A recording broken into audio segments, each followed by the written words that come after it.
أعوذ بالله من الشيطان الرجيم بسم الله الرحمن الرحيم فإن تنازعتم في شيء فردوه إلى الله والرسول আমাদের সমাজে একটা প্রচলন আছে, বাংলাদেশ, পাকিস্তান, ভারত এই উপমহাদেশে অধিকাংশ বক্তাকে বলতে শোনা যায় যে হযরতে হুদ আলাইহিস সালামের যুগে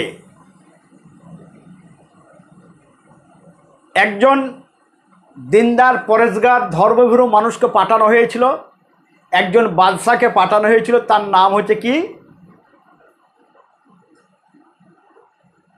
হুদ। ইনি ছিলেন নাবী। তো হুদ আলাইহিস সালামের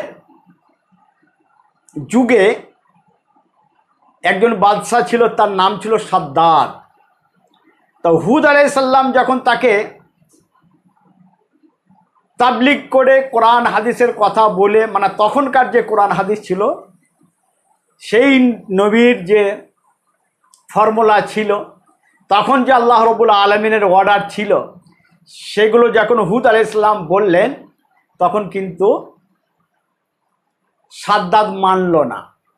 জান্নাত জাহান্নামের কথা অনেক শোনানো হয়েছিল, তো সাদ্দাদ নাকি বলেছিল যে ওরকম জান্নাত তো আমিও তৈরি করতে পারি সোনায় হিরে মতি দিয়ে, তা তোমার আল্লাহর জান্নাত কি তার থেকে বেটার জান্নাত আমি বানাবো।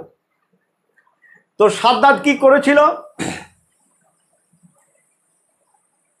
কোটি কোটি টাকা দিয়ে জান্নাত তৈরি করেছিল, এবং তখনকার যুগে 18, 20, 22 বছরকার যুবতী মেয়েগুলোকে সেই জান্নাত রমণী হিসাবে সাজিয়েছিল। তারপর যখন কমপ্লিট হয়ে গেল জান্নাত বানানো সাদ্দাদের, তো কাল উদ্বোধন করবে, তার কিছুক্ষণ আগে বা তার আগের দিনে একজন ফকির এসে গেটে বসে আছে। খবর হয়ে গেল সাদ্দাদের কাছে যে কি এমন ব্যাপার, কোথায় আমাদের ভুল ভ্রান্তি আছে, নিরাপত্তার এত অভাব কিসের?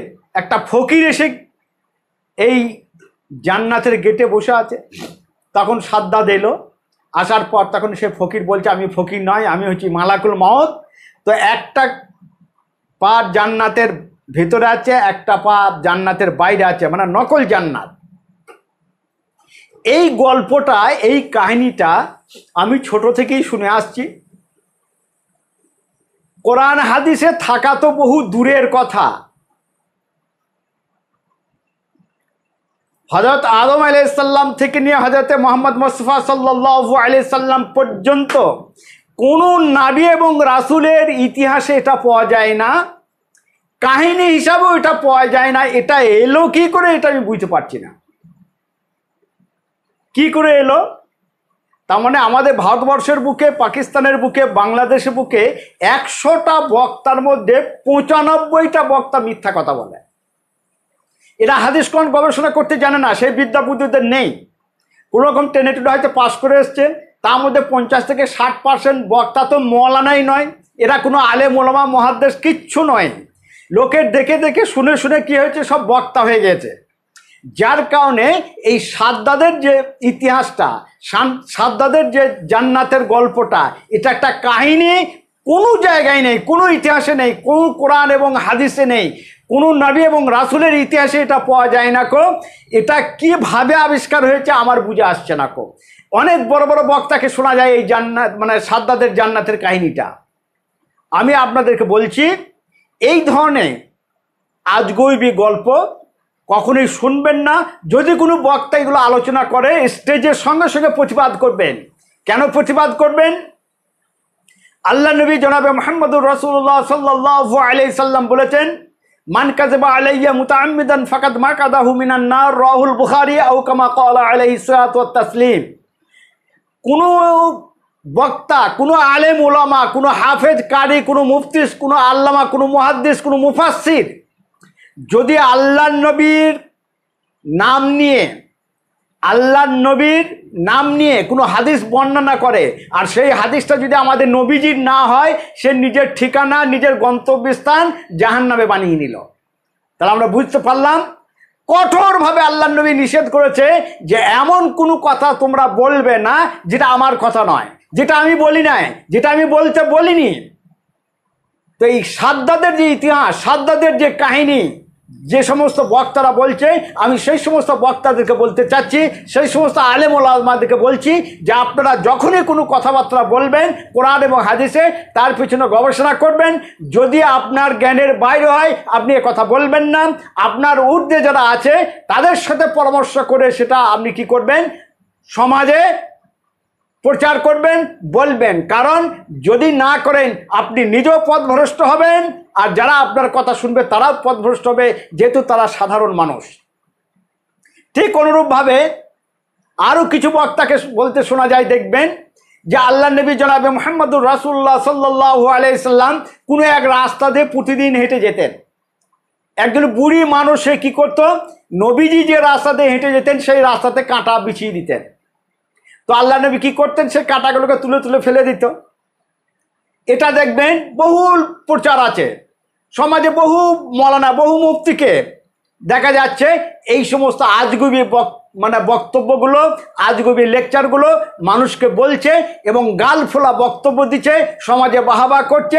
ইউটিউবকে ফলাও করার জন্য, ইউটিউবে ভিউ বাড়াবার জন্য তারা লেজ তুলে দেখছে না কই এটা গাই গরু না এড়ে গেরো, এই হাদিসটা সহি না জয়ীফ, এটা দুর্বল, এই হাদিসটা বলা যাবে কি না, এই হাদিসটা জাল বটে কি না, এগুলো কিছু তারা দেখছে না, মুখে আসছে তারা বলে দিচ্ছে। তারপর আমরা যখন ওই কথাটা এবার বলতে যাচ্ছি, তখন আমাদেরকে বলছে, আরে মুফতি সাহেব কিছুদিন আগে তো অমুক বক্তা বলে গেল, কিছুদিন আগে তো অমুক বক্তা বলে গেল, এর আগে ওই বক্তা বলে গেছে। আমিও দেখছি সব বড় বড় বক্তা, তারা পেটে বিদ্যা বুদ্ধি কিচ্ছু নেই, কিন্তু সমাজে বড় বক্তা হয়ে গেছে। তারা নিজে যেটা বলে সেটা করেও না।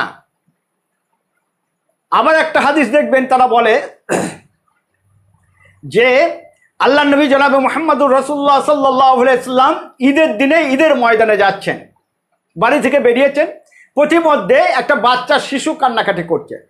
আল্লাহ নবী তার মাথায় হাত বুলিয়ে বললেন, আচ্ছা তুমি কাঁদছো কেন বাবা? তা বলছে, আমার আব্বা মা আমাকে নতুন জামা কাপড় কিনে দিতে পারে নাই, তার জন্য আমি কাঁদছি, তার জন্য আমি ঈদগাহ যেতে পারছি না। তো আল্লাহ নবী কি করলেন, ওখান থেকে ব্যাক করলেন, হযরত আয়েশা রাদিয়াল্লাহু তাআলা আনহার কাছে ওই বাচ্চাটাকে নিয়ে গেলেন যে একে কি করো, ভালো পোশাক দাও। তো হযরত আয়েশা রাদিয়াল্লাহু তাআলা আনহা একটা ভালো পোশাক দিলেন। দেওয়ার পর কি করলেন, তাকে হাত ধরে ঈদগাহে নিয়ে গেলেন। তো আমার বক্তব্য হচ্ছে, কোনো কোরআনে, কোনো সহি হাদিসে এই ধরনের কোনো আলোচনা, এই ধরনের কোনো বক্তব্য নেই। এলো কি করে, ঠিক এইভাবে শুনে শুনে শুনে শুনে চলে আসছে। হযরত আয়েশা রাদিয়াল্লাহু তাআলা আনার ঘরে যদি সেই পিরিয়ডে কোনো ফকির আসতো, ভিক্ষা দেওয়ার মতো, চারটি চাল দেওয়ার মতো, চারটি খেজুর দেওয়ার মতো, চারটি জব দেওয়ার মতো তার ঘরে কিছুই নাই। ফকির ঘুরে চলে যেত। কোনো মেহমান এলে মেহমানদারি করাইতে পারতেন না। আল্লাহ নবীর যতগুলো স্ত্রী ছিল সবাই মিলে একটা মেহমানের এক প্লেট খাবারের ব্যবস্থা করতে পারতেন না।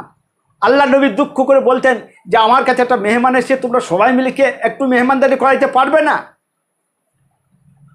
আমাদের মা জানরা বলতেন যে না, ঘরে কিছুই নেই।